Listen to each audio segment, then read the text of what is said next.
Good morning.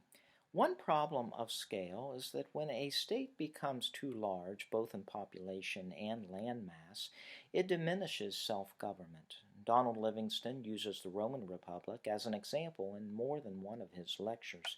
According to Livingston, around 329 BC, the Roman Republic only had 10,000 people. When it fought another republic, instead of destroying or pillaging it, it invited the republic to join it.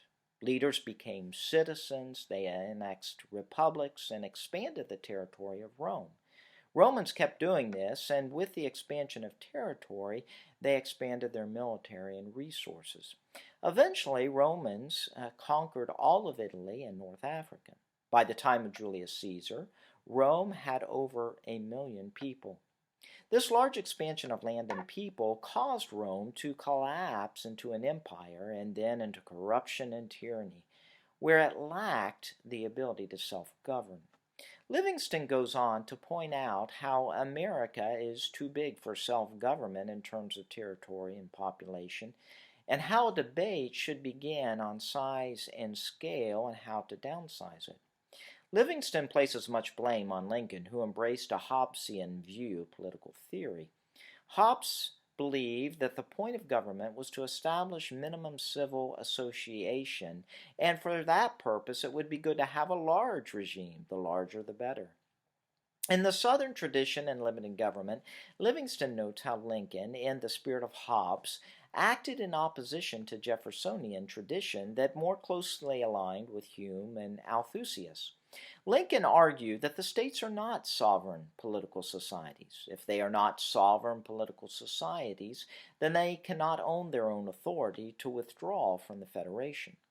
In contrast to Lincoln, Jefferson said that the Constitution is a compact between sovereign states designed to create a central government endowed with only enumerated powers, mainly to provide for defense, regulate commerce, and make foreign treaties. All powers of sovereign states not delegated to the central government remain with the states as they did prior to entering the Federation. Since the states are the principals of the compact and the central government the agent, the states have the final say on whether the central government has reached beyond its enumerated powers into the reserved powers of the state. Livingston highlights how Lincoln, embracing a Hobbesian perspective, marched the armies of some states into the bosom of others and cobbled together a union by force. Therefore, not only does scale diminish self-government and open the door to corruption and tyranny, it can also lead to war. One can make the case that if Jefferson was president instead of Lincoln in 1861, there would have never been an American Civil War. Jefferson would have let the southern states secede from the Union. The insight that Forrest McDonald provides is worth noting. McDonald says that during the beginning of the United States was a nation composed of several thousand insular communities, each of which exercised virtually absolute powers over its members through two traditional institutions, the militias and the juries. On a day-to-day basis, it was the militias, not the Army of the United States, that protected the public safety. It was the juries, not the president or the state governors, who enforced the law. And it was the juries, and not either judges or legislators who spoke authoritatively as to what the law was. There are a couple more problems of scale that are worth mentioning. One problem is that the larger the scale, the weaker the quality of representation.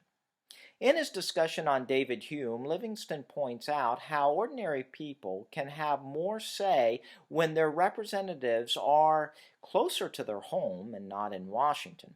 Furthermore, they have more say when they have more representatives. Finally, a smaller scale allows citizens to have better knowledge of rulers and their character and have leaders that know them. This enables citizens to achieve human excellence and virtue. In the end, smaller size and scale are important in achieving political liberty, representation, excellence, and peace. Thank you very much.